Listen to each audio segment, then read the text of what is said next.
Je vais vous faire une confidence. Ce matin, j'ai failli vous parler du retour de Jésus.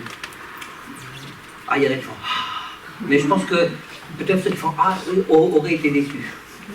Parce que, non, c'est important le retour de Jésus. Permettez-moi de faire une parenthèse parce que j'en reparlerai un jour, dans quelques temps, parce que j'ai compris quelque chose. Le diable se sert de la parole de Dieu et des promesses de Dieu comme une arme contre nous pour détourner notre attention et passer à côté. Et quand on passe à côté, nous péchons. Nous sommes d'accord. Quand on passe à côté, nous péchons. Le retour de Jésus est une réalité. Pour vous donner l'eau à la bouche, j'ai relevé plus de 50 dates de prophéties pendant le retour de Jésus. Il n'y a toujours rien. Cette légèreté.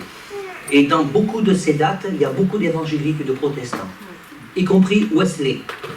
Y compris Wesley qui a dérapé, vous voyez, comme quoi on a beau recevoir un ministère, tu as beau vivre, tu as beau avoir une vie spirituelle tressaillante, débordante, tu n'es pas à l'abri de déraper. Même Wesley avait prophétisé, avait donné des dates au retour de Jésus, et il s'est trompé, le grand Wesley. Vous imaginez? Voilà. Je vous dis ça parce que la meilleure façon de ne pas nous tromper, le retour de Jésus est une réalité. Et il nous tarde. J'en parle souvent de l'éternité, ok? Donc ça fait partie. Mais nous ne devons pas nous laisser divertir pour ne pas passer à côté de l'essentiel. Et la meilleure façon, c'est de dire, Seigneur, aide-moi à être renouvelé dans ma vie de prière. Vous vous rappelez, la dernière fois, je vous ai dit, il y a plus de 200 versets, rien que dans le Nouveau Testament.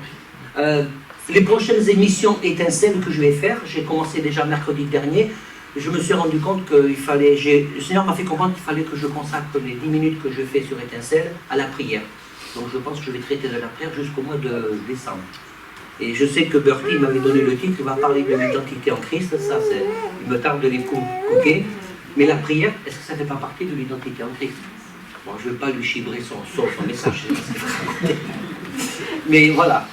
La prière, c'est tellement important, frères et sœurs. J'ai eu l'occasion de dire, une église qui ne prie pas, c'est une église qui n'est pas amenée à survivre dans le long terme. Mais un chrétien qui ne prie pas. Quand je dis une église, dans mon esprit, c'est aussi le chrétien qui prie chez lui. Et la difficulté que l'on peut se poser, c'est parfois, je l'entends, je ne sais pas quoi demander.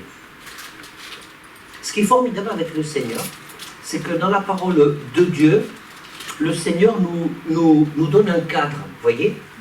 Un cadre. Il ne s'agit pas de faire n'importe quoi, de partir dans tous les sens. Le Seigneur nous donne un cadre. Il y a plein de cadres dans la parole de Dieu. Et tout comme il y a un cadre de la façon dont nous devons nous réunir.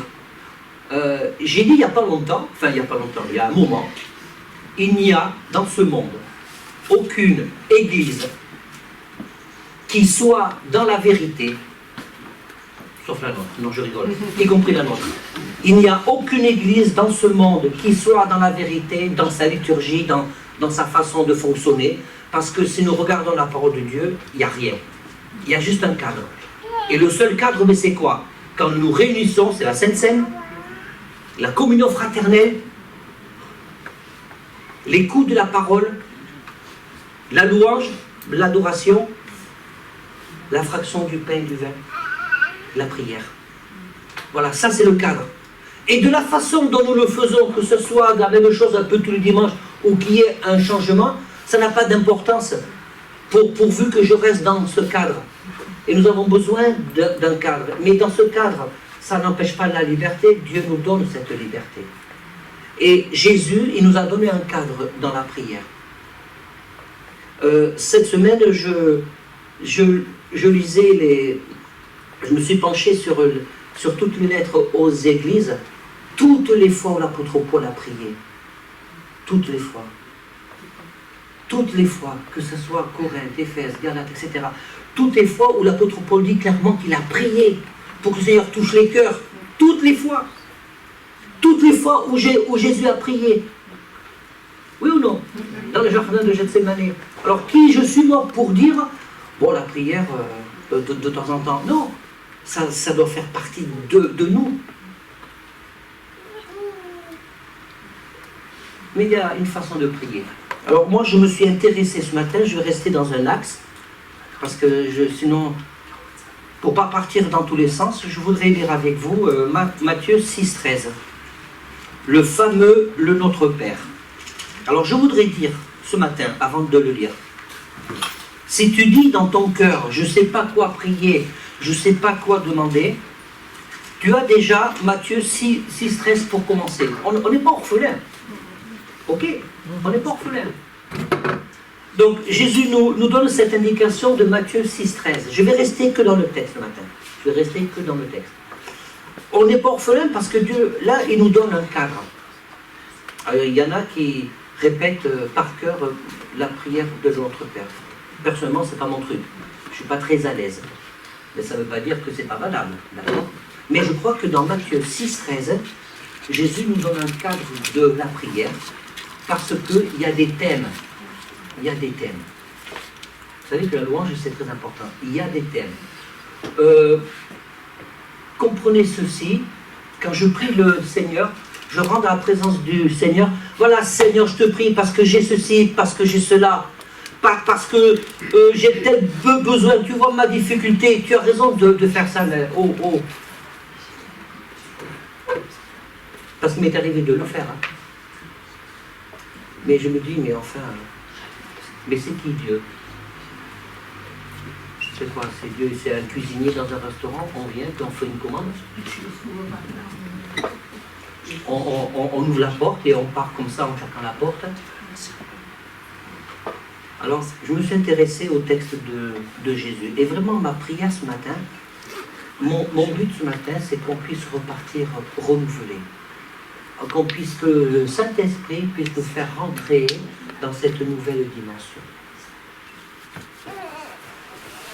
Matthieu 6, c'est Jésus qui parle. Gardez-vous de faire des dons. Alors je le dis parce que c'est dans un contexte quand même. Gardez-vous de faire des dons devant les hommes pour qu'ils vous regardent. Vous voyez, c'est la fameuse, quand tu donnes quelque chose, etc. Sinon, vous n'aurez pas de récompense auprès de votre Père Céleste. Ah, c'est difficile ça. C'est naturel, on aime bien que les autres voient ce que je fais. Mais Jésus nous dit le contraire. Donc, verset 2, lorsque tu fais un don à quelqu'un, ne sonne pas de la trompette devant toi, comme le font les hypocrites dans les synagogues et dans les rues, afin de recevoir la gloire qui vient des hommes. J'aime relever le fait que Jésus est quand même trash envers les pharisiens. Il est ouf, hein, comme disaient les jeunes. Il les traite d'hypocrites. Il les traite de sépulcres blanchis. Vous savez ce que c'est un sépulcre blanchi? Non? Oui? Un sépulcre, c'est une tombe. C'est un tombeau. Voilà. À l'époque, c'était blanc, c'était beau de l'extérieur. Les tombeaux étaient beaux à l'époque. Hein. Surtout ceux qui avaient de l'argent. Mais un tombeau, mais il y a quoi dedans? Il est mort. La pourriture, la décomposition, les vers. Ben oui, c'est ça. En d'autres termes, Jésus est en train de dire, ben, vous êtes pourris de l'intérieur, vous avez une belle façade, mais à l'intérieur c'est pourri. C'est ça que Jésus dit. Si je dis à quelqu'un, tu me fais penser à une tombe, il faut comprendre l'image qu'il y a derrière le message. Voilà comment Jésus est Dieu. Et pourtant, il est tellement compatissant envers la prostituée. Pourquoi Jésus est Dieu? Parce que je crois que quand nous avons la charge d'enseigner la parole, nous avons, même imparfaitement, un devoir d'exemplarité et en même temps d'être proche des uns des autres et en même temps d'être naturel et en même temps ne pas se servir de la parole de Dieu comme un moyen de dominer sur les autres. Ça, c'est un des signes de la fin des temps. Je fais une parenthèse. Lorsque des gens se servent la parole de Dieu pour dominer sur les autres. On est des serviteurs. Des uns, des autres. Je vais faire plein de petites parenthèses ce matin. C'est pour ça que le mot leader, j'ai eu des conversations avec mes fils, très intéressantes. Le mot leader, il est leader de ceci dans le peuple de Dieu, il est leader de cela.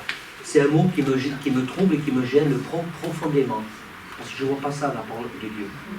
Vous regardez le mot, je vois ça dans le monde, et c'est essentiel. Moi, je suis leader dans ma vie séculière, dans ma profession, et il faut que je le sois. Mais je ne peux pas le transposer à mon ministère. Parce qu'il y aura un truc qui ne va pas. On est serviteur. Donc, et quand on connaît la parole de Dieu, ben, nous devons faire attention de toujours nous poser la question de la façon dont je la dispense. Mais ça ne concerne pas que ceux qui prêchent. Hein.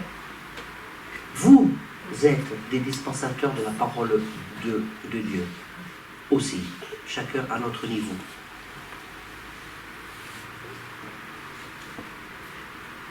Donc je continue. Je vous le dis en vérité, ils ont leur récompense. Ouais, ils ont quand même leur récompense. Mais toi, quand tu fais un don, que ta main gauche ne sache pas ce que ta main droite fait, afin que ton don se fasse en secret, et ton Père qui le voit dans le secret te le rendra lui-même. Dans certaines traductions, c'est ouvertement. Là, on aborde là la question de la foi. Si je fais les choses, si j'ai envie de le dire, et qu'en fait, il y a des choses que je fais dans le secret que je sais que Dieu le voit, et les autres ne le verront jamais. J'appelle ça faire le deuil d'un certain leadership. Vous voyez ? Faire le deuil d'un certain leadership. Maintenant, lorsque tu pries, ne sois pas comme les hypocrites qui aiment à prier. Tiens, Jésus nous apprend que les hypocrites aiment prier. C'est embêtant. Si je ne suis pas hypocrite particulièrement, et que j'apprends que les hypocrites aiment prier, que moi j'ai du mal à prier, c'est un problème là. D'accord ? Debout dans les synagogues et au coin des rues, ça c'était quelque chose, pour être vu des hommes. Je vous le dis, ils ont leur récompense. Vous voyez, ils ont leur récompense. En fait, Jésus est en train de nous dire, t'inquiète pas, même s'il y a des gens qui te gênent, qui ont une vie spirituelle très ostentatoire, très très visible, ben le Seigneur s'en occupe. Ils auront leur récompense. Mais le Seigneur nous propose quelque chose de mieux. Mais toi, quand tu pries, entre dans ta chambre, ferme la porte, et ton Père qui est dans le secret, qui est dans le lieu secret, et ton Père qui voit dans le secret te le rendra. C'est intéressant ça. Alors, est-ce qu'il faut le faire, est-ce qu'il faut l'interpréter comme à la lettre? Ben oui, mais ce n'est pas la seule interprétation. L'idée de la chambre secrète, c'est l'idée de l'intimité. Toi et le Seigneur, moi et le Seigneur, nous et le Seigneur. Parce que c'est uniquement dans cette intimité secrète, à l'abri des regards, à l'abri des oreilles, que l'on peut épancher notre cœur. C'est à l'abri des regards que l'on peut dire tous nos petits secrets.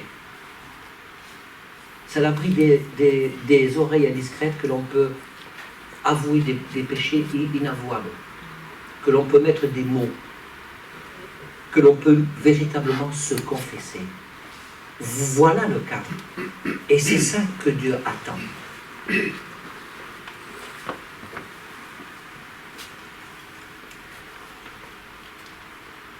Ça c'est, en priant, ne multipliez pas des paroles comme les membres des autres peuples, ou comme dans certaines traductions, comme les païens. Donc ça veut dire que, waouh, il y a des païens qui prient. Vous voyez? Comme quoi? Pour moi, ça ne veut rien dire quelqu'un qui est croyant. Ça ne veut rien dire. Souvent, les gens du monde disent, ah, il est croyant, il est pieux. Ça ne veut rien dire. Dans certaines traductions, donc c'est comme les païens. En priant, ne multiplie pas de vaines paroles, comme les païens ou comme les autres peuples, qui s'imaginent en effet qu'à force de paroles, ils seront exaucés. Ça mérite un petit commentaire, quand même. Ça ne veut pas dire qu'il ne faut pas persévérer dans la prière. Si vous reprenez les évangiles, dans ce que Jésus déjà dit, lui, si nous reprenons toutes les lettres du Nouveau Testament, il est question d'une façon forte et d'une façon poignante la persévérance, le côté de la persévérance. Quand Jésus dit ne multipliez pas de vaines paroles, ça veut dire que d'abord Dieu n'est pas sourd. Dieu comprend tout du premier coup. Dieu connaît nos cœurs. Mais pourquoi il est nécessaire, bien que Dieu connaisse nos cœurs, que nous puissions exprimer nos paroles? C'est parce qu'il y a une réalité aussi qui fait partie de la création. C'est que de la façon dont Dieu nous a créés, nous avons besoin de parler. Le pouvoir de la parole aussi et dans beaucoup de cas, dans la plupart des cas, peut être une libération de dire les choses. Souvenez-vous du psalmiste David, qui disait « Tant que je me suis tu, mes os se consumaient. » Et de toute façon, c'est quand même logique, si nous devons avoir une vraie relation intime avec le Seigneur ne nous appelle pas à une relation télépathique.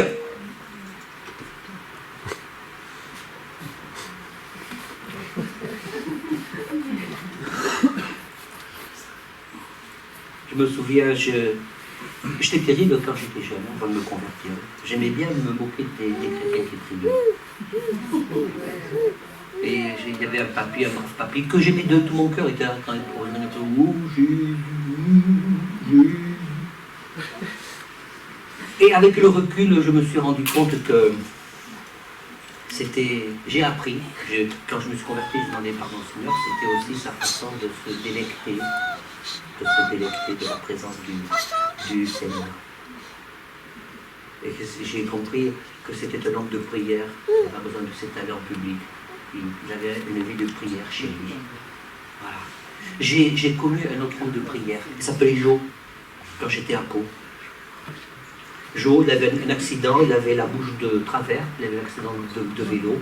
Ce brave Joe, vous savez, les vieux vélos avec les sacoches en cuir, ça vous parle? Hein, il avait plein d'autocollants. Un seul chemin, mais Jésus. Voilà, prépare-toi à la rencontre de ton Dieu. Il allait dans les marchés et distribuer en disant que ces gens ne croyaient pas, ils iraient en enfer. Ben oui, c'est la vérité. Et il était toujours au premier rang parce qu'il avait un appareil. Et des fois, en plein culte, son appareil sonnait. On disait, Jo, règle ta solo. Ça enchaîne. Et je devais avoir une dizaine, 10, 12 ans, je me mettais toujours à côté de lui, parce qu'il avait son petit cassettophone d'enregistrement. Vous vous souvenez? Mais les jeunes, est-ce que vous savez ce que c'est, un cassettophone? La cassette, là, ou avec le stylo au rembobiné, il était là avec son cassettophone, comme ça. Et moi, il était content. Le pire, c'est qu'il était content à chaque fois que j'étais à côté de lui, parce qu'il savait que j'allais lui chibrer son enregistrement. Je faisais plein de petits bruits. Vous voyez, je faisais plein de bruits pour lui casser son enregistrement. Et il me faisait... Et il transpirait de l'amour. Et c'était un homme de prière. C'était un homme de prière. Et quand on est un homme, une femme de prière, à un moment donné... il y a plein de choses qui se passent dans notre vie en termes de transformation. C'était un homme de prière. Vous voyez? Et ça m'a marqué. Ça m'a vraiment marqué. Est-ce que, faisons attention vraiment, nous les adultes, de la façon dont nous marquons nos enfants, de la façon dont nous marquons nos jeunes, les enfants dans l'église. Nous avons tous une responsabilité. Tous. Il n'y a pas que moi, il n'y a pas... Nous, en tant que chrétiens, nous avons tous une responsabilité. De l'image que nous véhiculons de la chrétienté auprès de nos jeunes, auprès des enfants. Qu'est-ce qu'on va leur laisser comme souvenir? Que diront-ils de toi, de moi, de nous, quand ils seront plus grands? Vous voyez? L'importance de la prière, ça a pour conséquence directe cette transformation de mon homme intérieur qui va de plus en plus faire mourir et étouffer l'homme naturel. Donc, ne multipliez pas de vaines paroles. Alors ça, c'est différent. Quand je prie, j'expose mon besoin au Seigneur. Voilà, Seigneur. Voilà, je te fais part de mon besoin. Il y a ça, ça et ça. Je vais dire, Seigneur, fais-le, fais-le, fais-le, fais-le, fais-le, fais-le, fais-le, fais-le. C'est pas ça. Je fais part de mon besoin. La multiplication des paroles n'a rien à voir avec la persévérance. La persévérance, c'est de revenir. tant que je n'ai pas obtenu, de continuer, parce que je m'attends au Seigneur. C'est quand même, moi je regarde la parole de Dieu, c'est quand même Jésus qui parle de cette parabole du juge unique. Vous la connaissez, on ne va pas la lire. Jésus n'est pas en train de dire qu'il faut casser les pieds à Dieu. Jésus n'est pas en train de dire non plus qu'on va finir par exaspérer Dieu pour qu'il réponde à nos prières. C'est pas ce que Jésus dit. Parce que Dieu n'est pas un juge unique, ok? Mais il nous fait part de, si tu as vraiment soif, si tu as vraiment envie d'obtenir ce qu'il te faut, ben montre-le au Seigneur. Alors peut-être il y a certains qui se disent ce matin, ouais mais Dieu le sait, pourquoi je vais me forcer, pourquoi je vais persévérer, puisque Dieu le sait. Ouais, c'est vrai que Dieu le sait. Mais il y a une autre dimension dans la prière spirituelle, parce que quand on rentre dans la prière, on rentre dans le monde spirituel. On n'est plus sur la terre, on rentre vraiment dans un monde spirituel qui est réel, il y a des enjeux spirituels. Et le fait de persévérer me met en condition de combattant spirituel.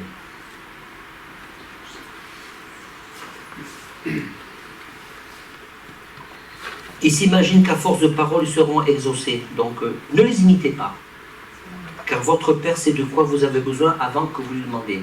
Voilà, en fait, mais c'est chouette quand même. Il y a une bonne nouvelle. C'est-à-dire que Dieu n'a pas besoin que tu construises des phrases, que tu fasses une prose, introduction, petit A, petit B et conclusion. Soyons factuels. Voilà, Seigneur, il y a ça. Voici donc comment vous devez prier. Notre Père céleste, que ta sainteté, ton nom soit sanctifié, que ton règne vienne, que ta volonté soit faite sur la terre comme au ciel. Donne-nous aujourd'hui notre pain quotidien. Pardonne-nous nos offenses, car nous aussi nous pardonnons à ceux qui nous ont offensés. Ne nous expose pas à la tentation, mais délivre-nous du mal, car c'est à toi qu'appartiennent dans les siècles des siècles le règne, la puissance et la gloire. Amen. Premier thème, que ton règne vienne, jusqu'au verset 14. Deuxième thème, donne-nous aujourd'hui notre pain quotidien. Troisième thème, pardonne-nous nos offenses comme aussi nous pardonnons à ceux qui nous ont offensés. Quatrième thème, ne nous expose pas à la tentation, délivre-nous du mal. Et cinquième thème, c'est à toi qu'appartiennent. Il y a cinq items dans la prière que Jésus nous demande. Et moi, quand je lis ça, je vous invite vraiment à le mettre en pratique là, cette semaine. C'est-à-dire que c'est ce qu'on a fait ce matin. Notre Père Céleste, que ta sainteté, ton nom soit sanctifié. Voilà. De proclamer la grandeur, la puissance, la sainteté de Dieu. Seigneur, je viens dans ta présence parce que tu es mon Dieu. Parce que tu es mon Dieu. Alors, il est évident que dans la pratique, il y a des moments quand nous sommes dans une situation d'urgence, on rentre directement dans la présence de Dieu et on crie au Seigneur, ok? Viens mon secours, là. C'est pas ça. Ça, c'est un autre aspect. Ça, c'est dans la relation personnelle. Mais là, si je reste dans le texte, c'est dans le cadre d'une marche quotidienne avec le Seigneur, d'un devoir quotidien que nous devons faire. Que la sainteté, que ton nom soit sanctifié. Proclamer la sainteté de Dieu.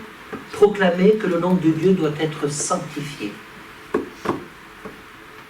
Est-ce que je sanctifie le nom de Dieu lorsque dans mon attitude vis-à-vis du monde, j'ai un témoignage qui est moyen?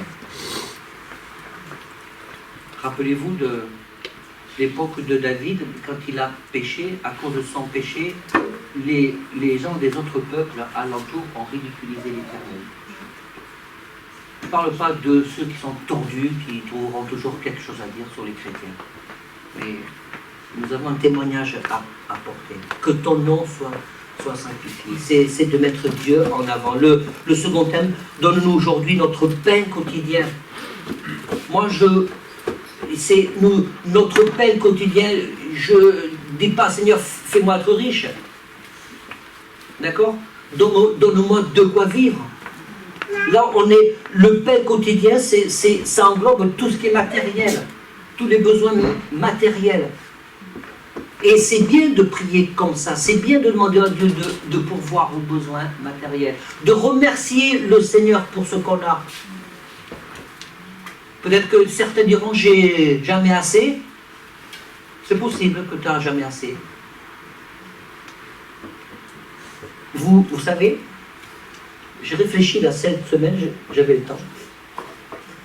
Et je me dis, aussi bien pour ceux qui prêchent la parole, mais pas que pour les chrétiens, c'est important quand même, c'est essentiel que nous ayons, écoutez-le parce que nous ayons l'esprit assez ouvert et que nous regardions un peu autour de nous tout ce qui se passe dans le monde. Nous devons être des observateurs du monde pour comprendre les choses. Parce que si tu veux être un témoin, que tu ne comprends pas le monde qui t'environne, on va être à un moment donné comme des naïfs, oh, et on va toujours tomber des nus. Alors que la parole de Dieu nous donne les outils pour être des gens lucides, avec de la réflexion, qui comprennent les choses. J'ai lu des trucs complètement époustouflants sur les réseaux sociaux, vous savez, avec la reine Elisabeth II qui est partie. Des trucs, mais des chrétiens qui postent des trucs, mais c'est... J'ai honte. J'ai honte. Je ne vais pas m'étaler, mais ça me fait honte. Et je me suis posé une question, je me suis dit, mais Seigneur, en tant qu'enfant de Dieu né de nouveau, est-ce que je suis capable de comprendre pourquoi les gens du monde sont tant émus? Pourquoi dans le monde, ça cause autant d'émotions? Est-ce que je suis en mesure de comprendre les gens du monde pourquoi réagissent comme ça? Plutôt que de dire, ah ben ça a été chrétienne, elle ne serait pas honorée par les gens du monde. Vous comprenez le raisonnement? Est-ce que nous sommes capables de comprendre nos concitoyens qui ont besoin de découvrir le Seigneur, pourquoi ils sont aussi émus, pourquoi il y a cet intérêt?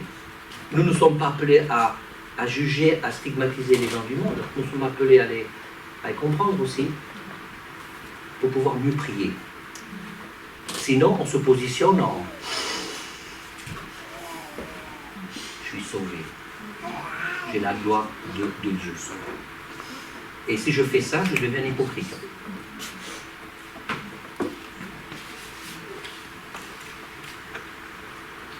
Pardonne-nous nos offenses comme nous aussi nous pardonnons à ceux qui nous ont offensés. Là, Jésus parle de l'offense, mais derrière ce mot offense, il y a tout un thème. Il y a tout un thème. Il y a offense, il y a pardon. Il y a pardon, il y a amour. Il n'y a pas d'amour sans pardon, il n'y a pas de pardon sans amour. Là, Jésus aborde un mot-clé. Alors, il me paraît essentiel de faire une différence. Le mot offense, dans la traduction du mot offense, c'est pas la violence, c'est pas l'agression. Si je dis tu me casses les pieds, tu es stupide ou tu n'as rien compris, c'est une offense. D'accord? Jésus ne parle pas de... Bon, je vais être clair. Lorsqu'une personne s'est fait violenter, abuser, étant petit, dans sa famille, que ce soit du point de vue éducatif ou sexuel, c'est pas ce mot offense qui convient. Vous me suivez? Donc c'est autre chose.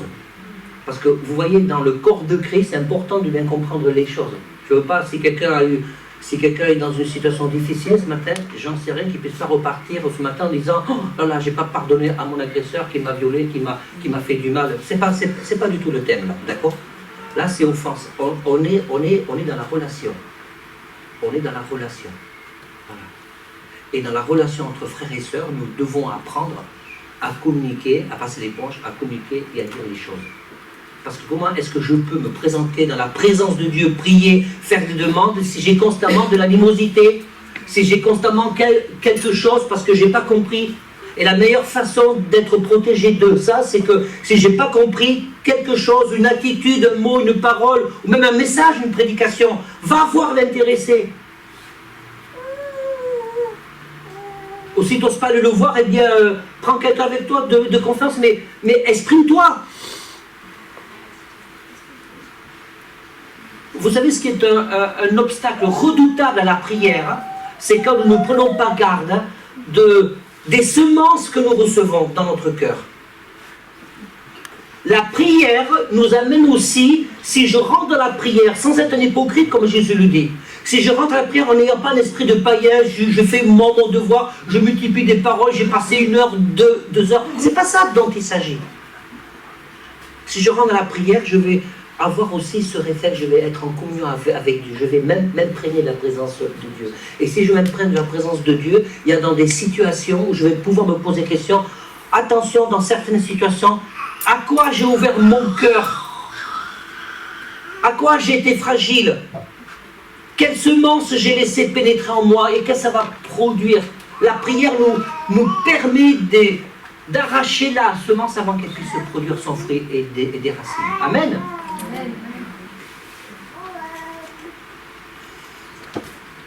Comme aussi nous pardonnons à ceux qui nous ont offensés. Ne nous expose pas à la tentation, mais délivre-nous du mal. Voilà. Là, on est là dans le combat spirituel. Hein? La tentation. Il y a le combat spirituel. Souvent j'ai entendu dire, on est tenté uniquement par rapport à nos faiblesses ou par rapport à certaines de nos pulsions, plus ou moins cachées, plus ou moins inavouées. Je ne sais pas ce que vous en pensez, j'ai réfléchi à ça. Si tu dis dans ton cœur, je suis tenté parce que j'ai des pulsions, j'ai des tentations, j'ai des faiblesses dans tel ou tel domaine, c'est pas que ça. C'est ça, mais c'est pas que ça. Parce que le but du diable, lorsqu'il nous met dans une situation de nous tenter, c'est de nous casser, c'est de nous dévaloriser. Quand le diable a tenté Jésus, est-ce que Jésus a été tenté selon ses éventuelles pulsions ou faiblesses humaines? Jésus a été tenté en tant qu'humain. Mais le diable, lorsque nous sommes dans une situation de tentation, ça fait pas que appel à nos faiblesses éventuelles, ça fait appel à notre humanité en général. Ça peut être quelque chose de nouveau auquel on n'a pas pensé. Vous comprenez ce que je veux dire? Parce que le diable veut nous s'éloigner de Dieu. Et la prière nous permet d'être en éveil, veiller et prier. Quelque chose qui fait partie de la fin des temps. Vous voyez, je fais des petites parenthèses pour faire plaisir à certains. Quelque chose qui fait partie de la fin des temps, c'est quand le peuple de Dieu ne veille plus et ne prie plus. De nous tenir à la brèche. Et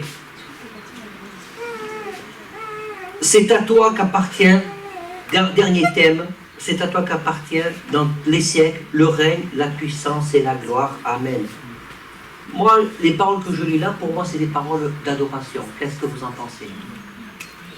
Là, c'est à toi qu'appartient dans tous les siècles le règne, la puissance et la gloire. Là, j'adore Dieu pour ce qu'il est. Ce sont des paroles différentes du début. J'adore Dieu pour ce qu'il est. Et vous savez que prier, c'est invoquer, c'est appeler au secours, c'est supplier, c'est implorer avec instance, c'est intercéder. Prier aussi, c'est intercéder. Une partie de la prière, c'est l'intercession. Je vais prier à la place de quelqu'un parce que cette personne, dans l'état dans lequel elle est, elle ne peut pas s'approcher de Dieu. Alors je vais intercéder pour elle. Comme Jésus intercède pour nous. C'est pas chouette ça? Nous avons cette puissance et ce pouvoir. Donc c'est pour intercéder aussi, c'est pour intervenir en faveur d'eux, c'est pour prendre part à une action, pour jouer un rôle. C'est la prière. Prendre part à une action, jouer un rôle. C'est bizarre ça, jouer un rôle. Quel rôle veux-tu jouer dans la prière?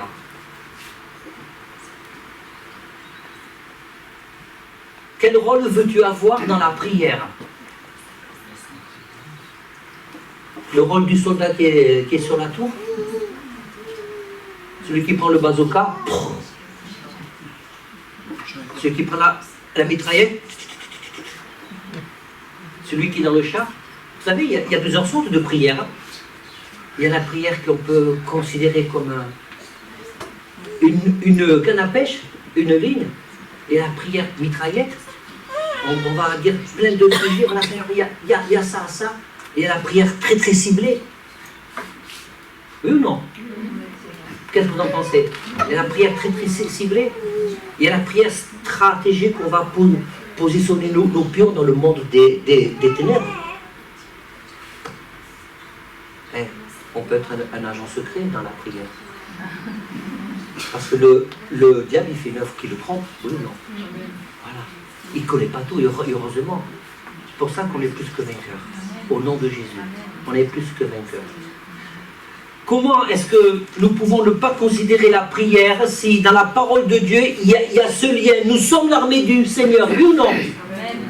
Voilà, on est l'armée du Seigneur, et si Dieu, il faut retenir aussi ce principe spirituel, si Dieu nous donne des images très matérielles, très humaines, très terre-à-terre, c'est pour nous faire rentrer dans les réalités spirituelles de Dieu, et qu'il est bon d'avoir une stratégie dans la prière, une façon de fonctionner, parce que le but c'est d'obtenir la victoire.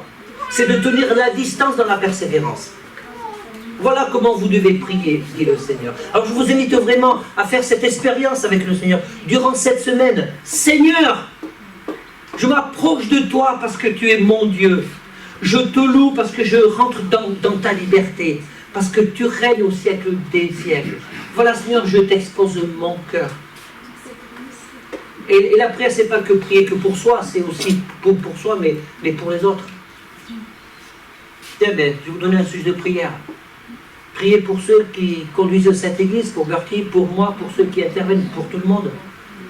Priez pour moi pour lundi, j'ai encore reçu un coup de téléphone pour faire un enterrement mardi matin. C'est le 4e que je fais en un an, de gens que je ne connais pas. Des protestants, c'est souvent des personnes âgées. La famille s'est rendu compte qu'elle était protestante, c'était pas une foi catholique, donc ils tapent pasteur protestant, à chaque fois ils tombent sur moi. C'est marrant. Je suis googlisé.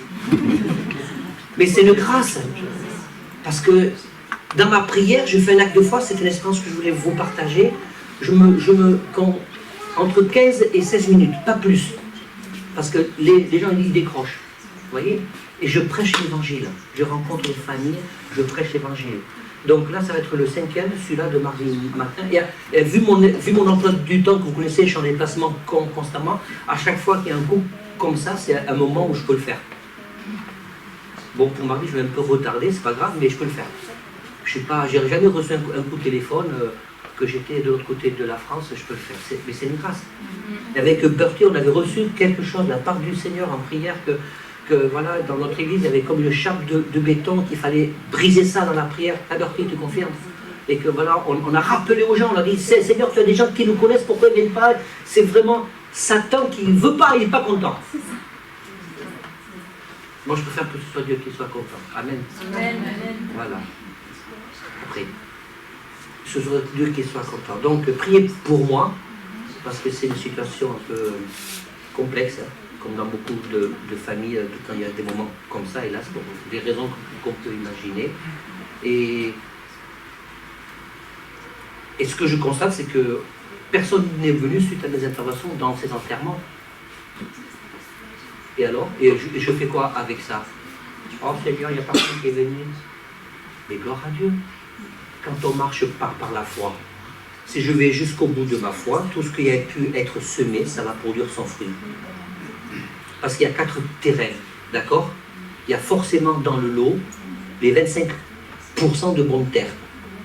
À un moment donné, ça portera du fruit. Et je suis sûr, mais vraiment, vous ne pouvez pas savoir, que je suis sûr que le jour où je serai au ciel, Dieu te montrera. Dieu me montrera. Tu as vu ce que tu as fait au moment donné de ta vie? Tu as vu ce que ça produit? Elle est là. C'est ça la foi. Parce que si ce n'était pas cette notion-là, eh bien, on deviendrait des hypocrites et des orgueilleux, parce qu'on fait les choses parce qu'on voit les fruits. On voit les fruits, mais pas que. Mais pour comprendre ça, pour rester dans cette logique, ben, on doit rentrer vraiment dans cette prière. D'abord, je glorifie le Seigneur. Je le loue de tout mon cœur. Parce qu'il est fidèle. Je lui expose tous mes besoins. Je prends garde à ma vie. Je veille à ma vie. Je veille à ma vie. Et on va prendre la Sainte Seine là. Et je fais attention à mes relations avec les autres. Et ensuite, je m'incline devant Dieu. Je l'adore pour ce qu'il est. Pour ce qu'il est. Entendez bien, il y a des fois où on est dans une situation complexe et d'urgence, eh bien, on va directement demander un secours à Dieu parce qu'on est dans l'urgence.